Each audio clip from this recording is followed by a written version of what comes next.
Oh, yang minta izin kemarin tuh. Tapi kok nggak? Yo, Pak Juhas. Pak Juhas. Ayo. Ya, Pak. Iya, Menteri. Ya, Pak. Agak sabar ya. Ya, Pak.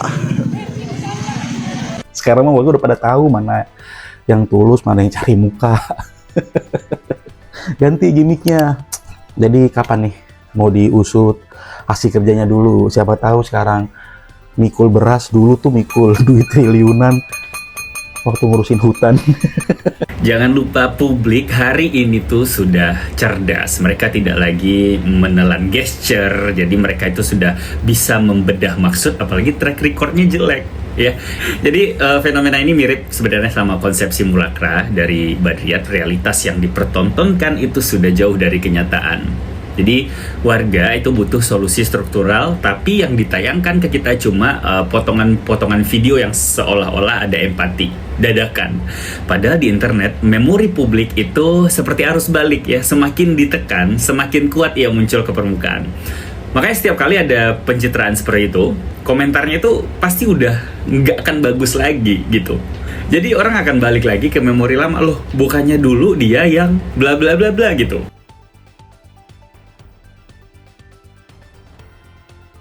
Sebuah video viral Menteri Koordinator Bidang Pangan Zulkifli Hasan saat tidak mempedulikan seorang warga Sibolga meminta salaman saat berpapasan di jalan. Video itu diambil saat Zulhas meninjau korban banjir di Sibolga. Terlihat seorang warga memanggil nama Zulhas sambil mengulurkan tangannya meminta salaman. Pak Zulhas, panggil warga. Namun terlihat Zulhas hanya berjalan bersama ajudannya. Sebelumnya, viral beredar video pendek berisi momen Zulhas meninjau lokasi terdampak bencana banjir bandang dengan memanggul beras. Menteri Koordinator, Menko, Bidang Pangan, Zulkifli Hasan, memerintahkan pengiriman bahan pangan termasuk beras dipasok 2 kali lipat, lebih banyak ke wilayah terdampak banjir Sumatera. Dia memastikan stok beras cukup untuk memenuhi kebutuhan di wilayah tersebut, meski akses distribusi jadi kendala. Saya memang minta kirim pangan itu 2 kali lipat. Misalnya biasanya beras itu satu kota dan kabupaten 100 ton, kita minta drop 200. Beras kita banyak, enggak usah khawatir, cukup, kata Zulkifli. Dia menegaskan, stok cadangan beras pemerintah dalam kondisi yang melimpah. Sekalipun banyak dikirim ke wilayah bencana, pasokan ke daerah lain dipastikan tidak terganggu. Enggak, kita lebih 4 juta. Biasanya stok beras kita cuma 500.000, 800.000. Ini 4 juta banyak, jadi aman, enggak ada masalah. Jadi barang ada, sembako stok ada. Tinggal sekarang bagaimana distribusinya, ungkapnya. Dia menjelaskan, setiap provinsi akan dikirim sebanyak 1.000 ton beras, dan dilakukan secara bertahap. Saya kemarin sudah cek, tiap hari akan dikirim 1.000 ton, tapi bertahap. Kan enggak bisa sekaligus kan? Ini berapa truk, sehari rata-rata bisa 100 ton gitu ya. Beber Zulkifli Hasan.